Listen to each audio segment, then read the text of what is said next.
안녕하세요. 안녕하십니까? 안산 시민 여러분. 여러분, 궂은 날씨에 여러분이 이렇게 모이셨습니다. 여러분을 너무너무 보고 싶었습니다. 고맙습니다. 여러분, 이번 선거는 대한민국의 전진과 후진을 결정할 겁니다. 대한민국의 발전과 쇠퇴를 결정할 겁니다. 그리고 대한민국이 정의로워질 것이냐, 범죄자들의 지배를 받게 될 것이냐를 정하게 될 겁니다. 그만큼 이번 선거는 우리 모두의 운명을 정하는 정말 중요한 선거입니다. 여기 모인 우리는 그런 결연한 각오로 여러분 앞에 섰습니다. 정말 이기고 싶습니다. 여러분의 마음도, 여기 모인 이 궂은 날씨에 안산에 모인 여러분의 마음도 같을 거라고 생각합니다.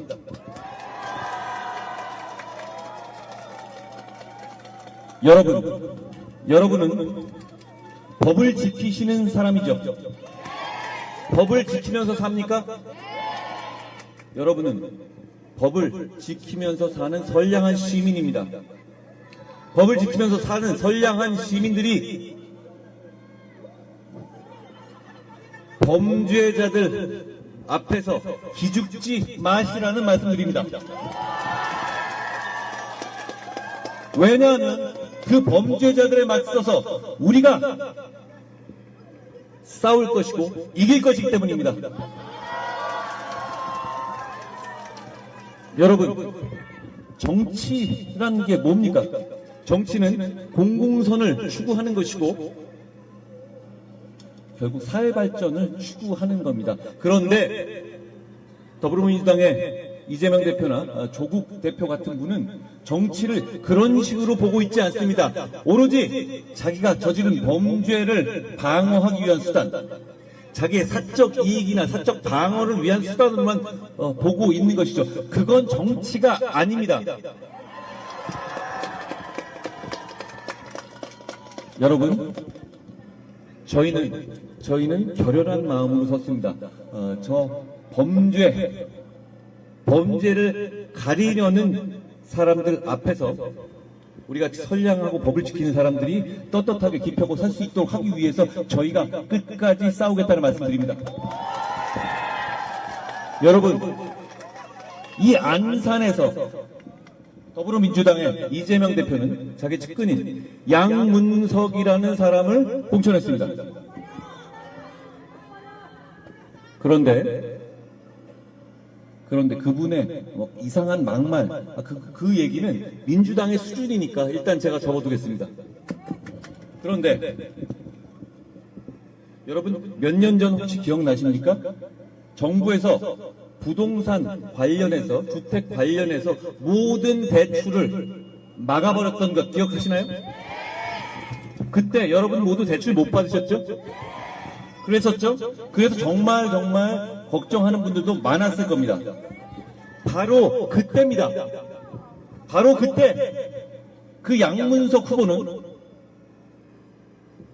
주택을 구입하면서 자기 딸 명의로 사업자 등록을 내고 새마을금고에서 사업자 대출, 그러니까 상공업에 쓰겠다는 명목으로 속여서 11억 원을 대출받아서 그걸 주택 구입에 사용했다는 의혹이 보도되고 있고, 거기에 대해서 양문석 후보 측은 반박을 하고 있지 못합니다. 그분 그때도 더불어민주당의 핵심이었고 출마하던 정치인이었습니다. 그러면 그때 우리 시민들은 대출 못 받게 꽉꽉 막아놓고 자기들은 뒷구멍으로 그러고 있었던 겁니다. 여러분, 그 새마을금고에서 11억, 그거 어디다가 써야 되는 돈이었습니까? 그건 소상공인들의 생업을 위해서 대출되었어야 될 돈입니다. 그런데 나라를 담당하고 정권을 가진 세력이 그걸 속여서 탈취해 간 겁니다. 여러분, 이런 세력에게 안산을 맡길 겁니까? 이런 분들을 심판하지 않고 민생이나 정치개혁이 가능합니까? 여러분, 선택은 자명합니다. 우리는 2조 심판하고 범죄자들을 심판하고 민생개혁과 정치개혁을 실천할 겁니다.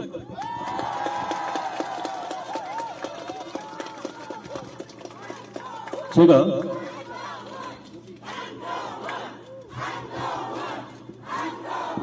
고맙습니다. 여러분, 제가 법률가로서 제가 그 추정을 한번 생각을 말해보겠습니다. 그때 새마을금고는 절대로 주택 관련한 대출을 할 수 없었을 때입니다. 그러니 그 대학생 딸의 사업자를 등록을 대충 아무거나 하나 사업자 등록을 해놨을 것이고 그 사업에 쓴다는 명목으로 새마을금고를 속였을 겁니다. 그래서 대출이 일어났을 겁니다. 여러분, 여기 굉장히 많은 1000명 가까운 분이 모이셨는데요. 여러분 중에서 그렇게 사는 분 계십니까? 그렇게 금융기관을 속여서 사는 분 있어요? 그런데 왜 그런 사람이 여러분같이 선량한 사람을 지배하려 나서는 겁니까? 이재명 대표는 그 사람을 욕하기가 어렵습니다. 왜 그런지 아세요? 자기가 더 하잖아요. 그 사람 아래 달려있는 재판받는 것들, 수사받는 것들에 줄줄이 달린 범죄 혐의들 보십시오. 무시무시합니다. 양문석 씨 얘기 정도는 애교죠. 여러분, 범죄 세력과 선량한 시민들 사이의 대결입니다. 그 대결의 선봉에 저희가 서겠다는 겁니다.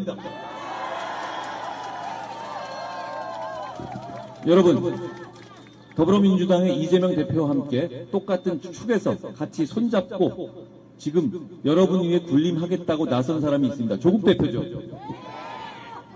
그분이 비례대표 1번으로 내세운 사람, 어떤 사람입니까?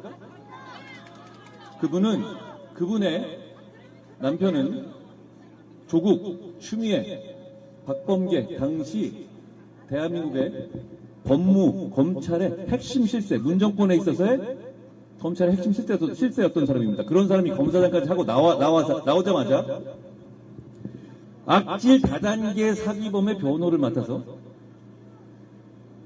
변호사 비용으로 단건으로 22억을 땡겼습니다.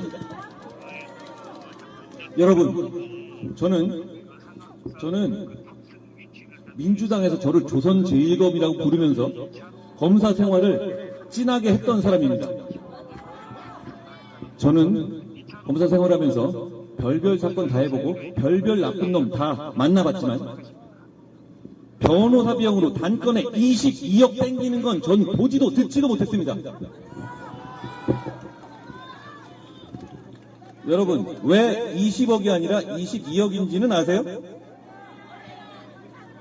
20억을 그대로 받기로 하고 세금까지 그쪽에서 내게 한 겁니다. 22억인 거죠. 부가세 10%죠. 여러분, 이게 정말 나쁜 거는 그 돈이 어떤 돈이냐인 겁니다. 그건 10만 명의 서민을 등쳐먹은 사기로 모은 사기꾼들이 가지고 있던 돈을 받아간 겁니다. 그건 사기꾼의 돈이 아니라 피해자들에게 돌려줘야 될 돈이에요. 그걸 22억을 받아간다고요? 여러분, 그건 범죄 수익을 나눠 갖는 거예요. 그렇지 않습니까? 자, 그런데 제가 이 부분에 대해서 오전에 강하게 유세할 때 말씀드렸어요. 그러면서 조국 대표에게 매번 검찰 개혁한다고 하잖아요. 검찰 개혁한다고 하죠? 이 검찰 개혁을 한다는 분 입장에서 이게 전관예우냐 아니냐 물었습니다. 그랬더니 저는 놀랐습니다. 조국 대표가 뭐라고 했냐면 전관예우로 보지 않는다는 거예요. 그게 별 문제 없다는 겁니다. 그리고 수임 계약서 썼으니까 괜찮다는 겁니다.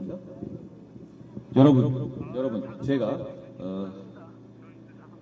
조선 제1검으로서 말씀드리죠. 요즘에 전관예우 중에서 수임계약서 안 쓰는 사람 없습니다. 요즘에는 현금으로 돈이 오가는 경우가 없기 때문에 수임계약서와 세금 안 내면서 수임하기 그거 사실상 불가능해요. 조국 대표는 전관예우의 개념을 바꿔버렸습니다. 그래놓고 검찰 개혁을 한다는 거잖아요. 조국 대표가 말하는 검찰 개혁이 뭡니까? 자기 죄를 밝혀낸 검찰에게 복수하겠다는 거잖아요. 조국 대표와 그 일가가 죄가 없습니까? 게다가 조국 대표와 그 일가는 범죄의 상당 부분을 인정하기까지 했어요. 그런데 복수하겠다? 뭐에게 복수하겠다는 건가요? 그건 대한민국에 복수하겠다는 겁니다. 대한민국에 복수하겠다는 사람이 정치 권력을 잡겠다고 나섰습니다. 그거 막아야 되지 않겠습니까? 여러분, 오늘 조국 대표가 그렇게 말했으니 제가 다시 한번 묻겠습니다. 정확하게 하고 가자고요. 지금 이 사안을 제가 요약하겠습니다. 검사장이라는 검찰의 최고위직에 있던 사람이 자기가 비슷한 사기 사건을 많이 다뤄본 사람이 그만두고 나오자마자 악질 다단계 사기범의 변호를 수임해서 그 사기범이 피해자로부터 받은 돈 중에 22억을 받아갔습니다. 이게 전관예우가 아닙니까? 맞습니까? 제가 간명하게 다시 물어보겠습니다. 조국 대표는 답하십시오. 이게 전관예우가 아니라면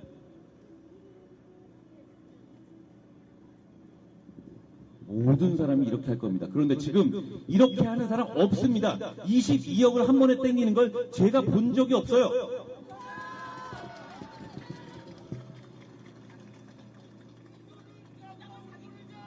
지금 여러분, 다단계 사기는 어떤 겁니까?